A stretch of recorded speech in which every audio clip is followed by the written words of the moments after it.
And I'd love to know from you personally, what's your motivation as a business owner in Ethiopia when things get tough? What do you do to get inspiration? What do you do? Tell us a little bit about how you overcome those challenges and how you stay motivated in times of difficulty. That's a tough one.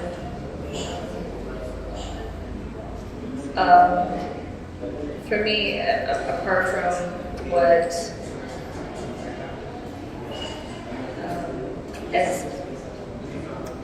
let me try to think it through, because it's a very, very tough city. I consider Addis to be a very, very tough city. It's a very challenging city in many ways.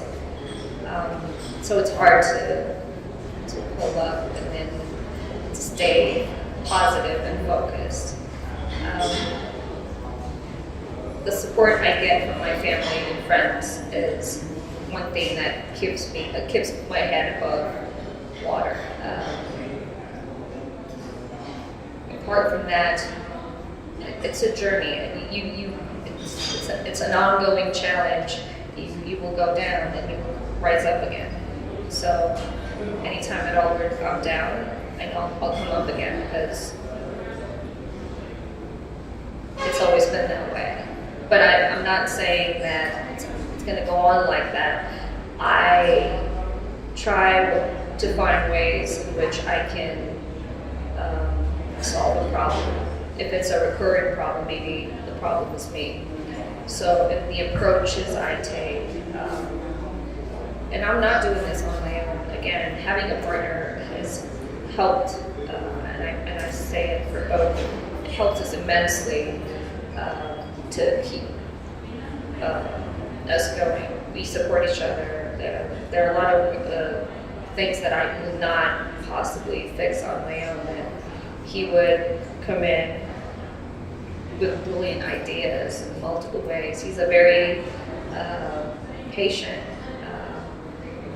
someone with a background in IT would probably understand the amount of time that it takes to solve problems. He's super patient to the point that it can be frustrating, because he will have actually tried 10 or 15 ways before finally deciding on one. But that also is very important. It keeps you thinking that there has to be a better way of solving a problem. But then again, there are other business owners that I look up to. Who are your role models? My role model will be Gigi. It's like a Foy pizza. He started the business way before I did, and he used to be a one-man show. He used to run it all by himself, and I've always wondered how he did it. So I've learned a lot of things from him. Yeah, that's good. And for Sishu and what you're planning, what's the future look like? What's the goal? What's the dream with the business?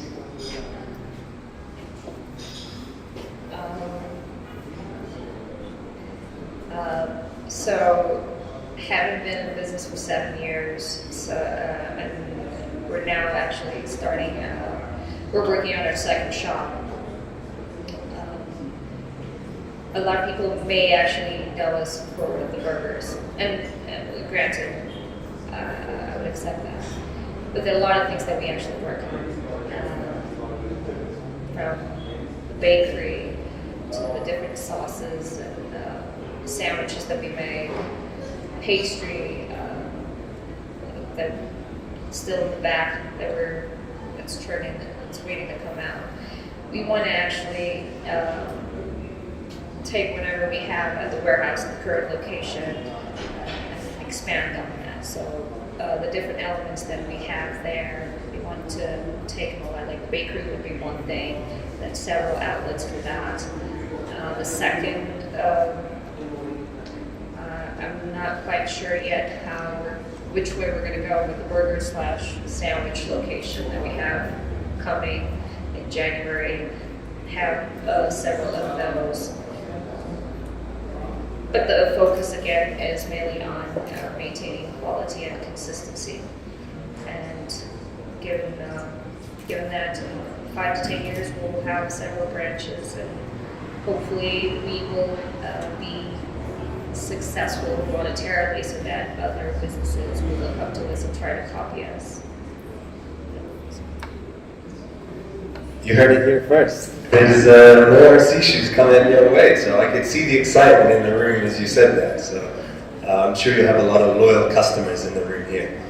In a moment, we're going to open it up to questions and answers. So have your questions and answers ready, and we can ask that to Sishu in a second. But for people maybe who are watching this online, who don't even live in the country but have an interest in Ethiopia, or maybe a student at university who's thinking of coming out and just looking at Ethiopia and the opportunities that exist, almost what advice would you say to them as they think about starting a business in the country? What sectors would you say to them to look at? What attitude would you say to them to possess, to come here and really succeed in the country?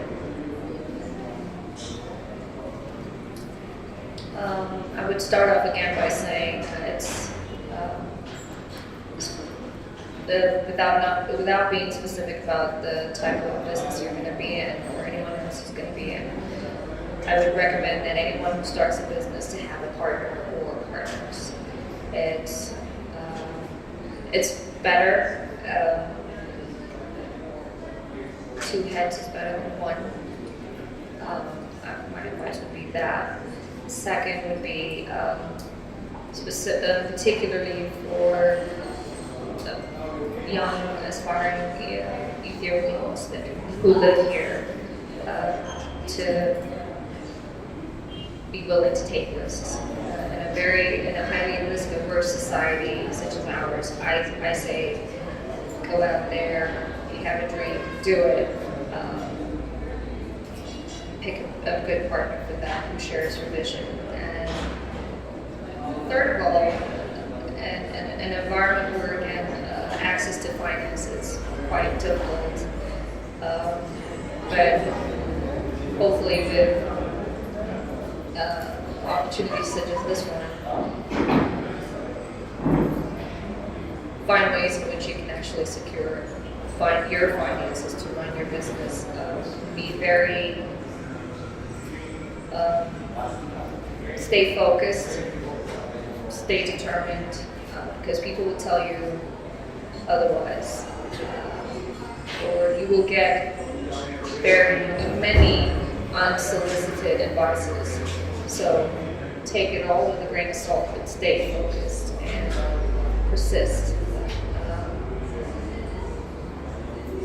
It's like you said earlier, if I'm able to do it, anyone else can. Amazing. So we'll open up to the floor. So if you have a question, just put your hand up and then ask it, and I'll just repeat it so you can hear it one more time. As you think that, I have one final question, which was referenced here around financing and getting access to finance. What practical advice would you give to people? What did it look like for you? What practical advice for someone who is in the middle of starting a business or at the start of it, of getting access to finance? What does that look like in this country, and what's your experience been? I'm not very much sure about the current situation about how you can get finances and all, but definitely for us it was difficult. To not delve into too much details, both my partner and I didn't have assets or any collateral, so to secure any access to the bank loans was impossible. So you have to do your due diligence to find ways in which you can finance your ideas or your business model.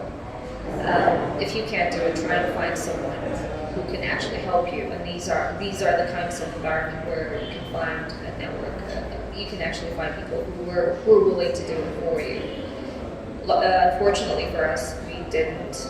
We had a pitch, but we didn't know how to pitch it. So we didn't get it across. So we were unlucky in that. But we were lucky enough to find some people who actually saw the vision and who willing to help us, which is why we're able to do what we're doing right now. So we're opening up the floor to questions now. If you have a question, just put your hand up and then direct them this way.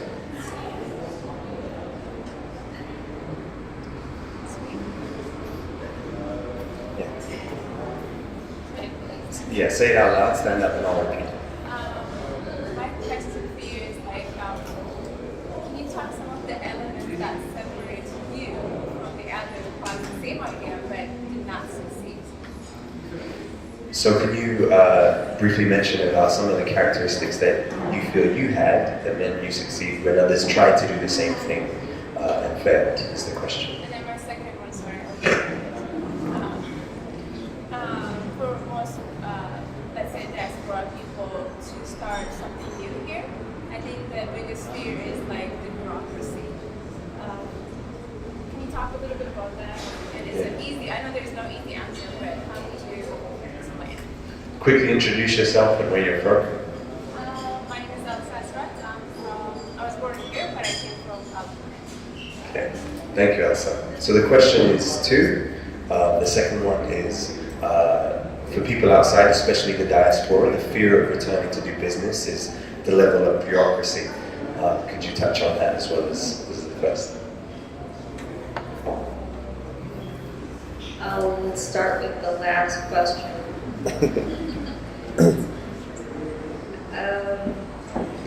I'll say one thing about people that actually come back, Ethiopians mostly, who come back and who want to start out something with whatever they've actually acquired over their stay abroad. I fear that some do not have a realistic expectation or I feel that they're quick to judge and say this is difficult. They're right, it is difficult, but it is what it is. And one of the reasons that we actually need people to come back is so that we can actually work on solving some of the problems that we have. So yes, it's difficult. It's not going anywhere. So challenge it head on. I say don't find shortcuts. You can complain, but do something about it at the same time. But again, it's also about taking risks. So take the risk.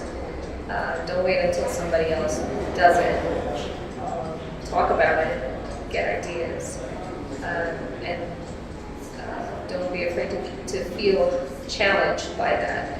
And it's quite difficult when, like I said, when we first started the business, there were some close friends also who would come and say like, "Well, why burgers?" And I'm like, "Why not burgers?" So you have to be persistent in what you do, and you have to believe in what you set out to do. People can try to dissuade you or convince you otherwise, but you have to stay on and persist in saying, no, it's going to work. This is how it's going to work. Because I have friends who had said back then, you're not going to make it by just selling burgers. Now they see that we have done it. So I think my advice would again be stay focused on what you do. Make sure you actually find out how you can do it and not to actually feel discouraged every time you're up against a challenge. And it's an ongoing challenge. Take a break, take a breather, come back, get a perspective, and then deal with it again. Did I miss the first question? The first question was, what characteristics set you apart from those that didn't succeed? I think one of the things, and I think I've touched base on this, is that we were pretty persistent in keeping the quality and the consistency of the products that we provide. And in that, the process in which we actually are able to achieve that may have taken us a long time. But it's important to actually invest that time and actually specializing in one thing and not to feel the need to do everything. You can do everything once you've mastered one thing. So I think I can say that's one thing that I think is linked to others.